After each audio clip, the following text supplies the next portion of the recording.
Hey guys, it's Alicia, spiritual wellness mindset coach, helping people who struggle with forgiveness and the negative impact of starting over. I am not a doctor, I am a coach. Today's message is maybe today or any day, coming from Genesis chapter 18. Have you ever been awarded something, and because you were awarded, the people around you received part of your award as well? Or have you ever been told to go do something, go tell somebody something, and when you got to them and told them, they got irritated with you and said, "Why you telling me that? Why couldn't such and such come and tell me? Why they have to send you?" Right? They didn't think much of you. They didn't value you. They were more concerned about who came to tell them than what was said.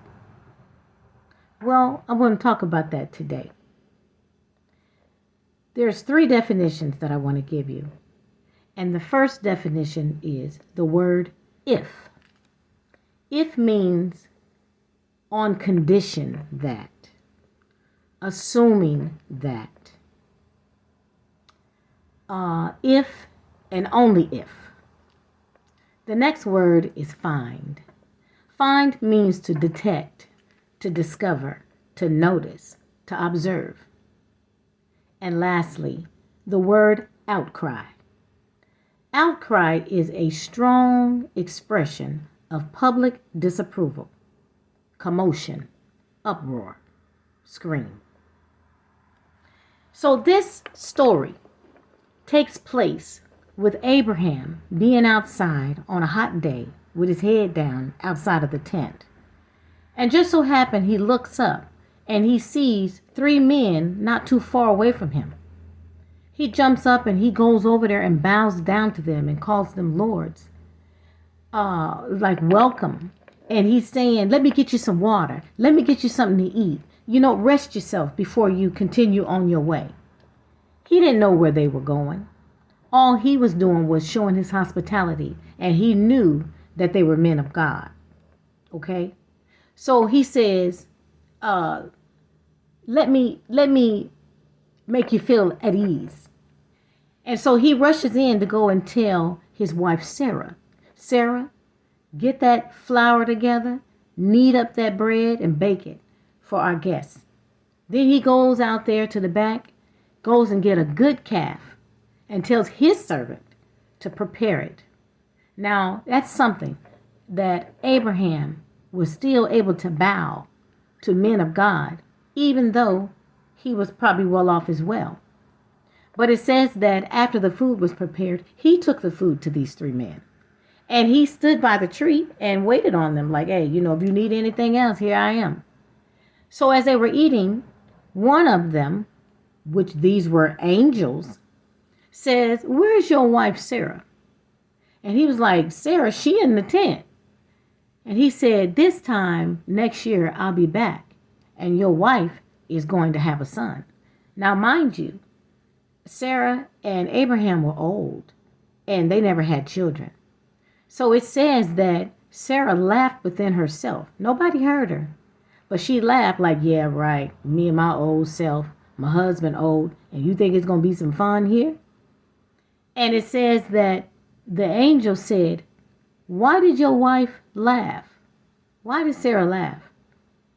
It says that Sarah had got afraid and she was saying, I didn't laugh." He said, "Yes, you did laugh." Isn't that something? The angel knew her name and he knew her thoughts. When God sends a messenger or a chosen one, a prophet or prophetess, a true one, you don't have to tell them your name. They know. When they're on assignment and God reveals things to them, they can tell you some things about yourself. So anyway, it says that as the men were getting ready to go, Abraham was going to walk them out, and they were walking toward Sodom, as in Sodom and Gomorrah. Okay. Now, the way I read it is that Abraham is up like maybe higher up, away from the city. But he can look down and he can see, but it's way out there, but he can see. But anyway, it says as those men were walking off, the Lord started speaking, and the Lord said, "Shall I let Abraham know what I'm about to do?" And he told Abraham, he said, "Abraham, you're chosen, and you are going to be a powerful nation. And I want you to continue to have your children to serve me. Like, Abraham, I know you love me. And I know that you cherish me. And that I trust that you're going to make sure that your children grow up in the admonition of me, serving me, teaching about me." And he says, basically, there's an outcry that has reached me up in heaven, it reached me. An outcry against the land of all the grievous and devious things that's going on in Sodom and Gomorrah. He says, and they're going to check it out. And if it is what it is, I'll know. So Abraham was saying, well, Lord, while you're talking to me, and I know I'm not worthy to ask this, I ain't nothing but dust and ashes. He said, but I know that you are a gracious God and a just God. And I just want to know that if you're going to destroy Sodom and Gomorrah, are you going to destroy the wicked and the righteous? I just don't think that that's the type of God that you are. And he said, if there's 50 in the city that is upright, are you going to destroy it? He said, if I find 50 for the sake of 50, I will not destroy it. Abraham said, well, okay, all right. If there's 5 less than 50, 45, would you spare them the city? He said, if I find 45, I would not destroy it. He said, okay, wait, I'm sorry. Okay, I know, please don't be mad at me. If there's 30, 40, 30, would you destroy it? He said, I would not destroy it.